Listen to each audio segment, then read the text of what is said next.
Bonjour à tous et bienvenue sur Web3 Pulse, revue et analyse de l'actu DeFi, GameFi, crypto et institutionnel. J'espère que vous allez bien ce lundi 31 mars. Aujourd'hui, le marché attaque dans le rouge. On va regarder une semaine très décisive dans un climat plutôt tendu sur les marchés. On a plusieurs choses à voir aujourd'hui au programme, la crainte d'un cataclysme économique le 2 avril, une clôture trimestrielle difficile pour le Bitcoin, on verra les avancées légales prises aux États-Unis en faveur des détenteurs de crypto, et enfin le lancement tant attendu du programme de remboursement de Terraform Labs, 3 ans après le drame du Luna. Installez-vous confortablement, voici le décryptage de l'actu Web3 du jour. Allez, on attaque tout de suite. On est à quelques heures de la mise en place des nouveaux tarifs douaniers imposés par Donald Trump, surnommé lui-même le Liberation Day. Wall Street retient son souffle et le marché des cryptos, lui, vacille. Concrètement, le président américain prévoit une série de taxes massives sur des secteurs clés comme l'automobile, le cuivre, le bois ou les médicaments. Certaines pourraient même grimper jusqu'à 60%. L'objectif affiché est clair, relocaliser la production américaine, mais en réalité ce sont les consommateurs qui risquent de subir de plein fouet la flambée des prix. Depuis janvier, la volatilité s'intensifie, le dollar signe sa pire performance de l'année depuis 2008.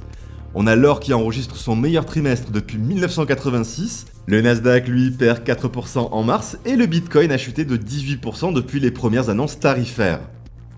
Alors on sent bien que l'incertitude gagne sur tous les fronts, ce genre de politique économique agressive crée une onde de choc mondiale. Loin d'être un Liberation Day comme annoncé par Donald Trump, le 2 avril pourrait marquer un tournant vers la récession.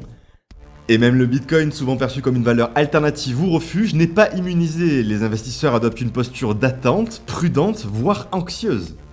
On enchaîne avec une statistique qui fait mal, une baisse de 11,67% sur le premier trimestre 2025, le Bitcoin s'apprête à signer sa pire performance trimestrielle en 7 ans.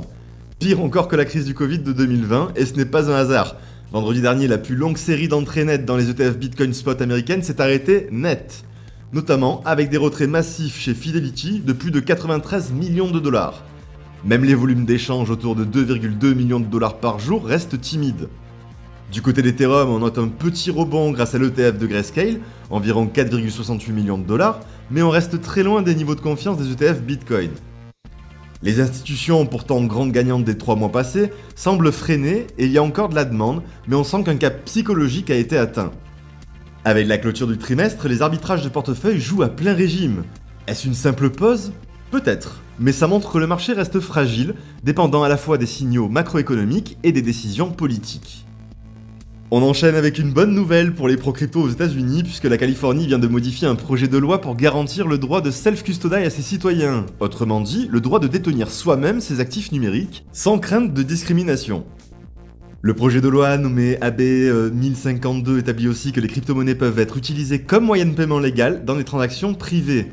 Il interdit aux organismes publics de restreindre ou de taxer les cryptos uniquement parce qu'elles sont des cryptos. C'est un petit pas pour une loi, mais un grand pas pour les utilisateurs. En Californie, un état qui est très influent aux États-Unis, ce type de législation peut faire boule de neige.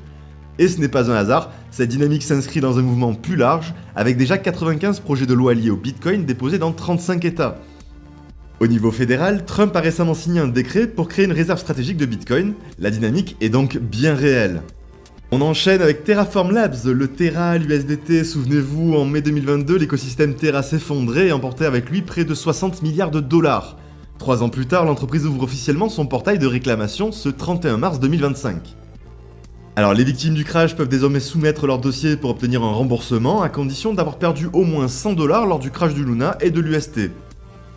On apprend donc que les preuves doivent être solides, soit avec des clés API en lecture seule, soit des captures d'écran relevées ou historiques des transactions. Certes, cela ne représente qu'une infime partie des pertes totales, mais ce programme validé par la justice américaine dans le cadre d'un accord avec la SEC a eu au moins le mérite d'exister. Il pose aussi une nouvelle norme, dans l'avenir, même les acteurs crypto devront assumer leurs responsabilités devant les tribunaux, une avancée qui reste amère pour beaucoup de victimes. Du côté du marché crypto, alors que s'ouvre cette semaine une nouvelle semaine de trading dans une ambiance électrique, et le mot n'est pas trop fort car ce lundi ça marque le début de ce que beaucoup qualifient déjà d'une semaine de tous les dangers. Entre macroéconomie tendue, Trump qui agite la menace douanière et les altcoins en état de léthargie, les investisseurs naviguent à vue. Mais attention, derrière cette tension apparente, plusieurs signaux techniques, notamment sur le Bitcoin, suggèrent qu'on n'a pas encore quitté la route du bull market. Allez, on fait le point. Tout a commencé vendredi avec des chiffres de l'inflation aux États-Unis légèrement au-dessus des attentes, 2,8 au lieu de 2,7, un dixième, mais qui a suffi à créer une onde de choc sur les marchés.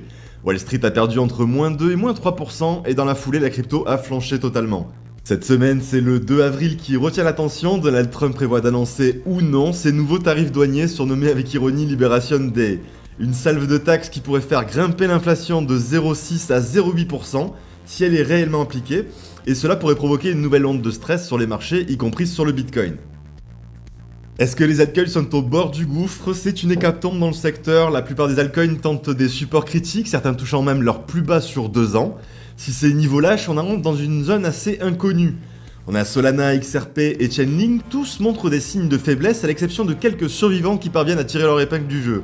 Mais tout n'est pas si noir, certains tokens comme CWR, Core, Toncoin ou encore Enzyme ont surpris avec des performances remarquables, flirtant parfois avec les plus 100% en quelques jours.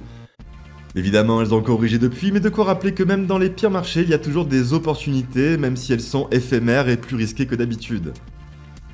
Sur le Bitcoin, les niveaux de support clés sont toujours tenus, notamment aux alentours des 70-75 000 $. C'est une zone que les investisseurs long terme surveillent de très près. Une baisse vers 73 000 $ serait même cohérente avec un retracement naturel. Côté moyenne mobile, le croisement entre la 50 et la 100 sur le graphique daily n'est pas encore déclenché, mais il se rapproche. Cela rappelle fortement le schéma de l'été 2024 où une phase de consolidation assez longue avait précédé un fort rebond. On peut noter qu'à ce stade, rien ne remet en cause la structure de fond haussière. L'indicateur Short Term Holder, qui reflète le prix d'achat moyen des nouveaux entrants, montre également que le Bitcoin se situe en dessous de ce seuil depuis quelques jours, un phénomène fréquent dans les phases de transition haussière. Les ETF Spot, quant à eux, ont interrompu leur série de 10 jours d'entrée nette positive vendredi dernier, notamment le fonds FBTC de Fidelity qui a enregistré une sortie de plus de 93 millions $. Un signal peut-être, mais les volumes restent solides, autour de 2,2 milliards $ par jour. Selon les analystes, cela traduit d'une certaine prudence institutionnelle, mais pas d'un désengagement total. En clair, on lève le pied sans quitter la piste. En conclusion, on l'a vu, la nervosité domine, le marché se dérisque, les fonds réduisent leur exposition et tout le monde attend de savoir si Trump déclenchera sa guerre douanière. Techniquement, les signaux restent ambigus, le Bitcoin ne casse pas encore ses supports et certains indicateurs montrent une configuration similaire aux précédentes phases de consolidation haussière. Alors sommes-nous dans une pause saine ou à l'aube d'un retournement? Eh bien la réponse pourrait bien venir dans les prochains jours, en attendant plus que jamais la gestion du risque est votre meilleur allié. Voilà, c'est tout pour cette analyse, j'espère que ça vous a plu, si c'est le cas, merci de liker, commenter et vous abonner pour ne rien rater.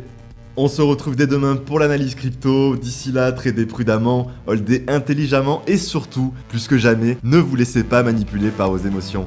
A très vite sur Web3Pulse.